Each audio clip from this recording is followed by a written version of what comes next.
Film تجدوا ماء فتیمموا صعیدا طیبا، کہ جب تمہیں پانی نہ ملے تو پاک مٹی سے تیمم کرو. یہ اللہ رب العالمین کی طرف سے ہمیں سہولت ملی، اللہ کی طرف سے اجازت ہے. تو جب پانی نہ ہو تب آپ تیمم کر سکتے، ایک صورت.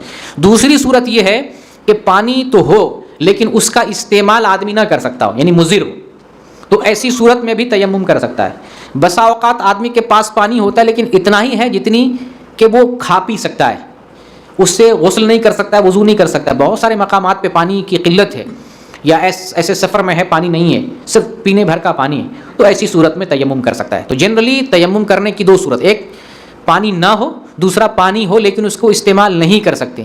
استعمال نہیں کر سکتے، اس کی کنڈیشن کیا بنے گی؟ آدمی بیمار ہے، معذور ہے، ایسا بیمار ہے، بخار ہے، پانی ڈاکٹر نے پانی استعمال کرنے سے منع کیا ہے، تو ایسی صورت میں تیمم کر سکتا ہے. تیمم جو ہے وضو کے لیے بھی کر سکتے ہیں اور غسل کے لیے بھی. اگر بڑی ناپاکی لگ جائے تو غسل کرنے کے لیے بھی تیمم کر لیں گے، آپ کا غسل ہو جائے گا. اور اگر چھوٹی ناپاکی ہے، حدث سے اصغر لگے، وضو کرنے کی ضرورت پڑے، تیمم کر لیں گے تو اس سے آپ کا وضو ہو جائے گا. اچھا، تیمم کا طریقہ کیا ہے؟ اس میں اختلاف ہے کچھ. بعض علماء تیمم میں ہاتھ کو مقدم کرتے ہیں اور بعض علماء تیمم میں چہرے کو مقدم کرتے ہیں، یہ اختلاف ہے. لیکن میری جو تحقیق ہے، میں جہاں تک دلائل کو دیکھا، اس پر غور کیا، تو مجھے جو لگا اس میں ہاتھ مقدم ہے. تیمم میں ہاتھ مقدم ہے، پھر اس کے بعد چہرے پر مسح کریں. میں آپ کو حوالہ دیتا ہوں، آپ دیکھ سکتے ہیں. ابو داؤد کی حدیث ہے 321 نمبر کی، اور صحیح بخاری کی حدیث ہے 347 نمبر کی. ایک صحابی عمار رضی اللہ تعالیٰ عنہ ایک سفر میں ہوتے ہیں، نہانے کی ضرورت ہوتی ہے، پانی دستیاب نہیں ہوتا ہے، تو زمین پر لوٹ پوٹ کرنے لگتے ہیں.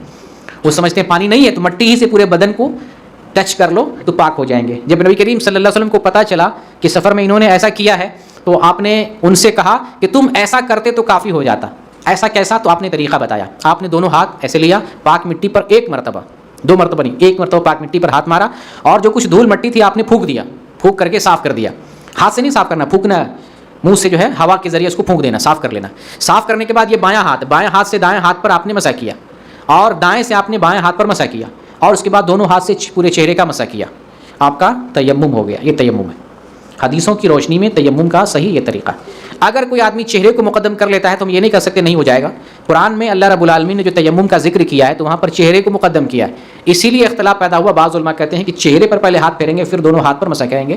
لیکن نبی کریم صلی اللہ علیہ وسلم نے جن کو تیمم کا طریقہ بتایا، جن کو تیمم کی ضرورت ہوئی، تو تیمم کا جو طریقہ آپ نے بتایا ہے تو اس طرح سے پہلے ہاتھ کو مقدم کیا گیا ہے. اس لیے جو ہے پہلے ہاتھ کو مقدم اس طرح سے کیا جائے گا. جب آپ تیمم کرنے لگے تو شروع میں پاکی کی نیت کریں گے. اگر غسل کرنا ہو تو غسل کی نیت، وضو کرنا ہو وضو کی نیت، پھر اس کے بعد بسم اللہ پڑھیں گے. اس کے بعد یہ جو تیمم کا طریقہ میں نے بتایا اس طرح سے تیمم کریں گے. تیمم کر لینے کے بعد کیا کریں گے؟ وضو کے بعد کی دعا پڑھیں گے.